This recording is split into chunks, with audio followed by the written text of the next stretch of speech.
Part 3 रात का अंधेरा और भी गहरा हो गया है। जंगल के बीचों बीच भ्रष्ट प्रधानमंत्री के सैनिक जनरल को जंजीरों में जख कर ले जा रहे हैं। उन सैनिकों के चेहरों पर एक घमंड है।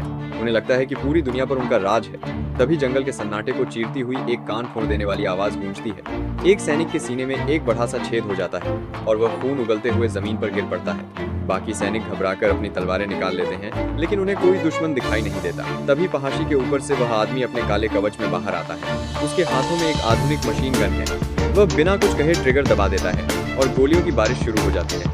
उन सैनिकों के मजबूत लोहे के कवच इन गोलियों के सामने कागज की तरफ फट जाते हैं। हर तरफ चीख पुकार मच जाती है। जो सैनिक पल भर पहले खुद को अजय समझ रहे थे, वह अब मिट्टी में तरपार में था कि आपसे कहाँ रहे हैं। जनरल यह सब देखकर हैरान है। उसे समझ नहीं आ रहा कि यह कौन सा जादुई हथियार है। आदमी जनरल की जंजीरें खोलता है और उसे बताता है कि अब वक्त आ गया है उस भ्रष्ट प्रधानमंत्री को उसकी असली औकात दिखाने का। वह अपने सिस्टम से इतिहास के सबसे महान सेनापति हान शिन को बुलाता है। हान शिन एक सुनहरे प्रकाश के साथ वहां प्रकट होता है और उस आदमी के सामने घुटने टेक देता है। अब उनके पास आधुनिक हथियार भी हैं और इतिहास का सबसे चालाक दिमाग भी। वे एक ऐसी योजना बनाते हैं जिससे प्रधानमंत्री की विशाल सेना को एक ही झटके में खत्म किया जा सके।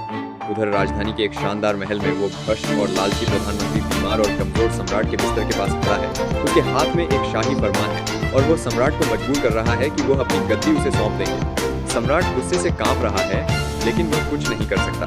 प्रधानमंत्री जोर जोर से हंसता है और कहता है कि कल सुबह सूरज निकलते ही वह इस पूरी दुनिया का भगवान बन जाएगा। लेकिन उसकी यह हंसी अचानक रुक जाती है। आसमान से एक बहुत ही भयानक और तेज आवाज आने लगती है। ऐसा लगता है जैसे कोई विशाल लोहे का पक्षी हवा को चीरता हुआ आ रहा हो। महल के बाहर खड़े सैनिक डर के मारे आसमान की तरफ देखते हैं। एक विशाल आधुनिक हेलीकॉप्टर हवा में मंडरा रहा है और उसके पंखों की हवा से तंबू और झंडे उखड़ कर उड़ रहे हैं। प्रधानमंत्री डर के मारे महल से बाहर भागता है और उस उड़ती हुई मशीन को देखकर उसके पसीने छूट जाते हैं। वह आदमी उस हेलीकॉप्टर से नीचे उतरता है और उसकी आंखों में मौत की शांति है। प्रधानमंत्री अपने सैनिकों को हमला करने का हुक्म देता है, लेकिन उस आदमी के सैनिक अपनी मशीन गनों से पल भर में उन सभी को भून डालते हैं। आदमी धीरे धीरे चलकर उस प्रधानमंत्री के पास पहुंचता है जो अब डर के मारे जमीन पर रेंग रहा है। प्रधानमंत्री हाथ जोड़कर अपनी जान की भीख मांगता है और कहता है कि वह उसे सारी दौलत और ताकत दे देगा, लेकिन आदमी कुछ नहीं कहता। वो अपनी जेब से एक छोटी सी पिस्तौल निकालता है और उसे प्रधानमंत्री के माथे पर सटा देता है। एक जोरदार आवाज होती है और वह लालची इंसान हमेशा के लिए शांत हो जाता है। महल के चारों तरफ अब सन्नाटा है। कुछ महीनों बाद का समय है। वो आदमी अब इस राज्य का सबसे ताकतवर इंसान बन चुका है। वो एक शानदार कमरे में खड़ा है और उसकी आंखों पर एक काली पट्टी बंधी हुई है। कमरे में उसकी पत्नियों की पायल की छमछम और उनकी मीठी हंसी गूंज रही है। वे लुका छुपी का खेल रहे हैं। हवा में एक बहुत ही महंगी और जानी पहचानी इत्र की खुशबू तैर रही है। वह आदमी अपने हाथ आगे बढ़ाकर किसी को पकड़ने की कोशिश करता है। अचानक उसके हाथ किसी के नर्म और रेशमी कपड़ों से टकराते हैं। वह खुशी से कहता है कि मैंने तुम्हें पकड़ लिया, अब तुम नहीं पड़ाता है, बचोगी।